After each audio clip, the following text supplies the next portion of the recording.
I'm Buddy Ray. In this video, I will tell you the part of the story that I can explain about why I received a postgraduate certificate. That is, why I decided not to submit my thesis. Can I really finish explanation in one video? Definitely not. I had many ideas that I wanted to write about in my thesis. My undergraduate degree is in environmental science, and it is amazing that during my studies in ecology, I developed an interest in sociology. In my third year of university, my friends and I were obsessed with an idol cultivation show. As a fan of the show and some of the contestants, I suddenly feel that the fan group was a population with a unique culture and could to a certain extent reflect social issues, which was worth studying. At that time, I just thought maybe someone could study this. I never thought I would actually read for a master in sociology, and I never imagined that I would have the opportunity to do this interesting topic myself. Before and after I decided on my thesis topic, I spent a lot of time thinking, talking and discussing with others, both in my daily life and in preparation for completing the thesis. My supervisor has been expecting me to take the incisive thoughts I have shared with her into a final essay, but I just can't make it. In the 2.5 years between the topic's initiation in March 2020 and my final deadline at the end of August 2022, I had countless postponements due to the illness. These illnesses, both physical and psychological, happened to me simultaneously or in succession, and I had to devote the most of my time and energy to treating them and maintaining my health and the order of life, not to mention the outbreak of COVID-19, which changed the lives of almost everyone and made my medical visits difficult. I will tell the stories of my medical visits in the future. On a physical level, I flew away from the university and returned to the country where I am now.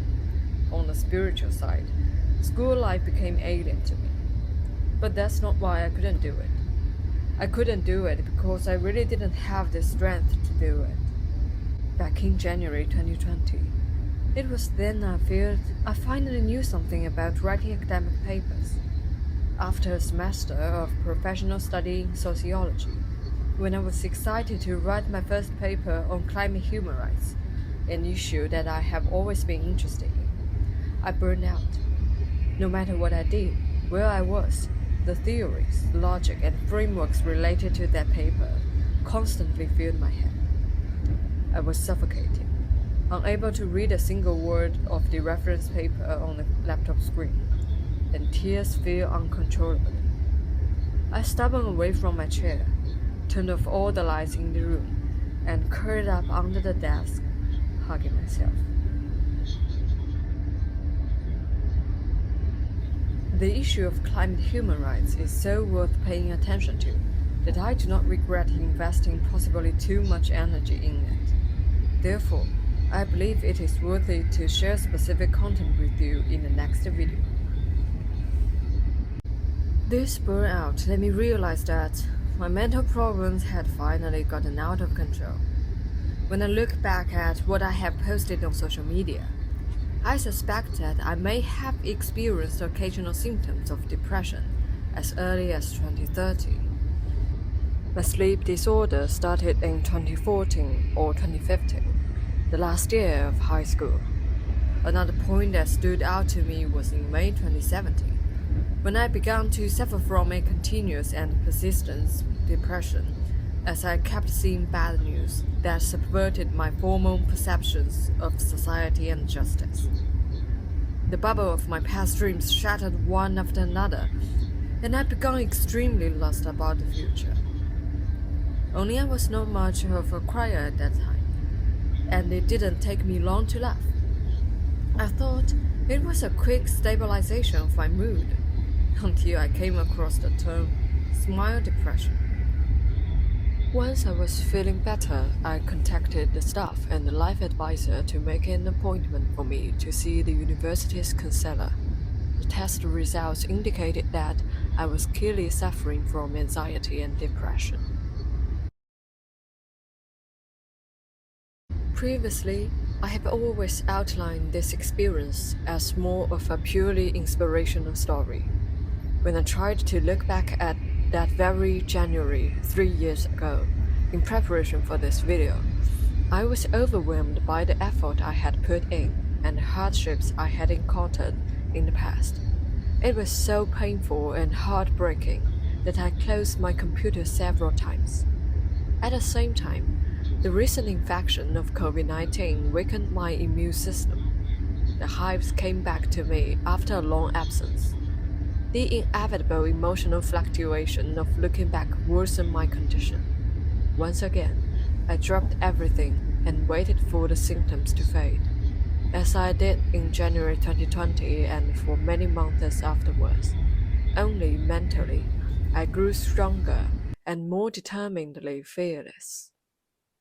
I think I probably know why I don't feel the stigma when I speak English.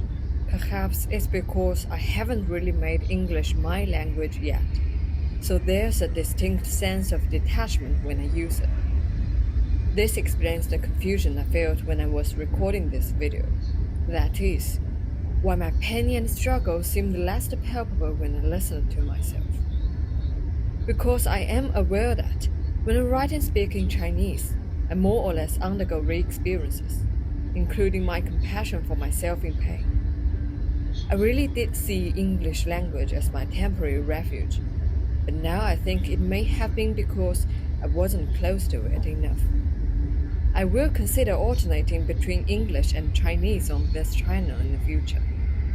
Of course, I may learn other languages as well, like French. When I was recording the previous content a whole month ago, my repeated misreading of the script made me anxious and I wanted to cry a few times. Within days of leaving the recording that day, I returned to my hometown to celebrate the Lunar New Year with my parents. The pain of memories, the relapse of the old illness, and the change of environment have made me decided to stop working on this video for a while. These days, I'm also completing a course on Coursera called Overcoming Dyslexia from Yale, and the results of that learning have given me a very different perspective when I decided to continue with the video today. I'm kind of aware that my lack of fluency and emotion in reading the script may be due to dyslexia. In future videos, I will share more about why I wanted to take this course and hopefully give some scientific insight into the concept of dyslexia.